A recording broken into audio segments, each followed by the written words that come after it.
রবিবার খয়ারপুর বিধানসভা মরিয়মনগর শান্তির রানী ক্যাথলিক চার্চের রাজ্যের মাইনরিটি মোর্চার সভাপতি শ্রী বিল্লাল মিয়ার উপস্থিতিতে এবং খয়ারপুর সমস্ত সংখ্যালঘু ভাই বোনদের উপস্থিতিতে রামলালার প্রাণ প্রতিষ্ঠাকে কেন্দ্র করে সাফাই অভিযান অনুষ্ঠিত হয়। এই অনুষ্ঠানে উপস্থিত ছিলেন খয়ারপুর বিধানসভার বিধায়ক রতন চক্রবর্তী।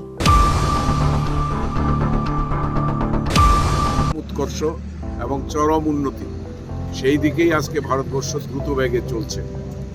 যাই হোক, আমি আশা রাখবো আগামীকালও আপনারা অকাল দীপাবলির ডাক দিয়েছেন। আপনারা জানেন, করোনা মহামারীর সময় দেশ যখন আতঙ্কে এবং অন্ধকারে ডুবে যাচ্ছিল, তখনও আমরা সবাই ভারতবাসীরা এক হয়ে আমরা সবাই শঙ্খ বাজিয়েছি, উলুধ্বনি দিয়েছেন মায়েরা, দিয়া জ্বালানো হয়েছে।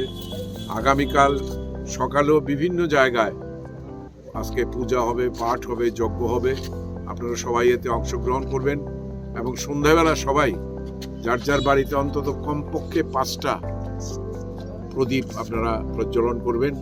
এই অকাল দীপাবলি আর অর্থ হচ্ছে যতটুকু অন্ধকার এখনো রয়েছে সেই অন্ধকার দূর করে আমরা আলোর মধ্যে প্রবেশ করব, যে আলোয় সবার মনের মলিনতা, কুসংস্কার, আজকে মৌলবাদী চিন্তাধারা যে কোনো ধর্মেরই হোক, কোনো মৌলবাদী